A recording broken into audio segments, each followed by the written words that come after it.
Hi, I'm Karl Taylor and this episode is sponsored by Squarespace. Here's my commercial photography website. It's a Squarespace one and I absolutely love it. They're easy to set up, they look amazing, there are hundreds of templates to choose from and they have first-class customer support. If you want one too, then use this URL and the coupon code KARL to get a 10% discount. Hi, I'm Karl Taylor and in this episode I want to talk to you about buying second-hand lenses and what to look out for when you're considering a lens second-hand. Now, the first thing I do when considering a second-hand lens is just give it a couple of really good whacks and then see. I was just kidding. This is a teacup.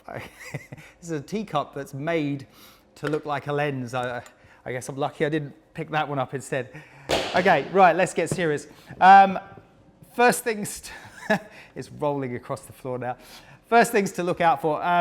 Look out at the lens to see what type of lens it is, the focal length and the aperture settings, maximum aperture number, so that you know it is the lens that was described to you when you're either buying it online or looking at a camera store, etc. Now, you can find this information on the barrel of the lens. So here it says it's a 70 to 200 millimeter lens and it's 1 to the ratio of 2.8. That means it's an f2.8 maximum aperture lens. So this is a 70 to 200 zoom lens with an aperture of 2.8 all the way through the lens. Okay, so that tells you what type of lens it is. Now, slightly different to that, this one's also a zoom lens, but this one's 18 to 55 millimeter. But you can see here that the maximum aperture is described as the ratio of 1 to the ratio of 3.5-5.6. Now, what does that mean? Well, that means that the lens is a 3.5 maximum aperture when it's at the 18 millimeter setting. But when you zoom it to 55 millimeter, it loses a little bit of light and it becomes a 5.6 lens. So certain zoom lenses may not be a constant aperture throughout the whole range. They may have a variable aperture. So that, again, just gives you that information about the lens.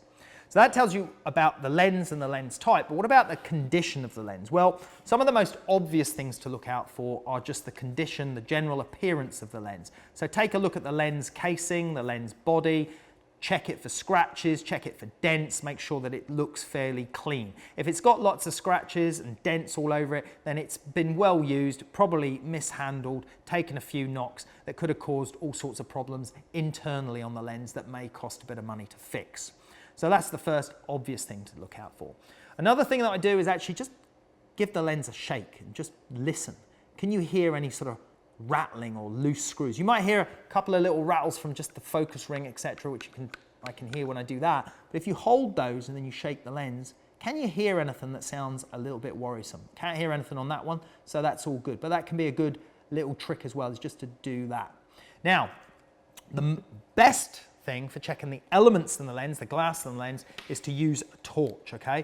If you hold a lens like this up against a big white light or the sky, you're not really going to see anything because you've got all that powerful light coming through. What you need to do is get a point light source and shine a point light source through the lens against a darker background.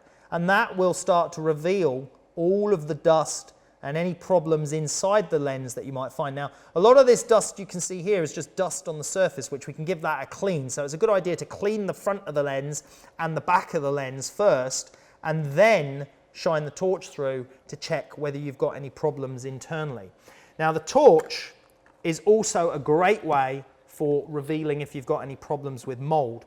One of the techniques that I like to check for mold is if there's mold on the surface of the lens, just by breathing on the lens lightly, it will sometimes show you any patterns or irregularities with mold. Now, a lot of people say don't breathe on your lens. I've been breathing on my lenses for 20 years and cleaning them with my shirt. Never ever had a problem. But if the mold or any problem with mold or fungus is inside the lens, again, it's easier to pick it out with a torch. Now, this particular lens does actually have a little bit of mold just behind that front element there. And if we just see at the top, just here, there is just a tiny little bit of mold growing on the inside of that lens.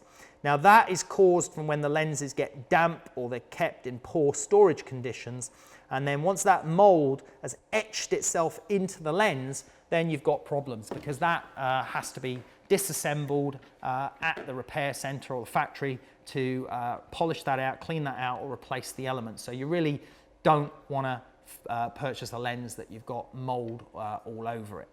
Other important things to check are the focus. Just turn the focus wheel, put the lens into manual, turn the focus wheel, make sure it turns smoothly, make sure you've got no problems with it. Turn the zoom, check the zoom, make sure it zooms smoothly, that it doesn't get stuck anywhere, that it doesn't lock anywhere, that it feels okay. And then more importantly than anything is try the lens. Put it on your camera and test the lens, especially if you've got the opportunity in a second-hand or a camera store selling second-hand gear. Put the lens on the camera, put it into autofocus, check that it focuses quickly and sharply, take a picture and zoom in on the picture, see that it is sharp and there's no obvious problems. Better still, put the camera on a tripod, take a nice outdoor bright sunny day shot, take a picture at a mid-range aperture, full open aperture and a closed down aperture, and then take those pictures off and go and inspect them on your computer and analyze the corners of the shot, make sure the center is sharp, the corners are sharp, make sure everything looks okay. Now the other benefit for putting the lens on your camera is to check the aperture blades are working. In the old days with the manual aperture rings, you could just turn them and see what's going on, but these with all the electronic controls for the aperture, you can actually just do it by putting it on the camera and testing it. Put the camera into manual mode. Set the shutter speed to a longer shutter speed, like 2 or 4 seconds. I'm just going to set it to 2 seconds. And then I'm going to stop this lens down to f16, just so I can see whether the aperture blades are closing down okay. So at the moment, the aperture blades are fully open. And you can see there's a large aperture opening there, because this is a 1.2 lens, so fully open there. But if I click the shutter with it set to f16, there we go. You see those aperture blades closing down. You can see it again there. And that shows me that all those aperture blades are aligning perfectly. They're all looking really nice, and there's no problems with damage to the aperture blades either. So that's another great test. Put it on the camera, check it, and make sure that everything's working. So really that's about it. You can look at other things like image stabilization, flick it on and off, make sure that it's okay. And hopefully if you've bought a lens in a camera store, they usually give you a 2 or 3 month warranty on second-hand gear, so it gives you a bit of time to check it out and make sure it's okay. If you're buying stuff on eBay or privately, then try and get some arrangement where if there's a problem with the goods, you're able to return them.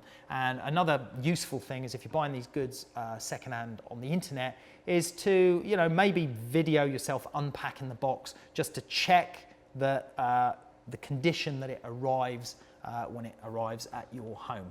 So those are a few tips for things to look out for when considering a second-hand lens. Generally, as a rule of thumb, you'll pay about half price for a good second-hand lens compared to its normal retail price. Anyway, hope you found that useful. We'll see you next time.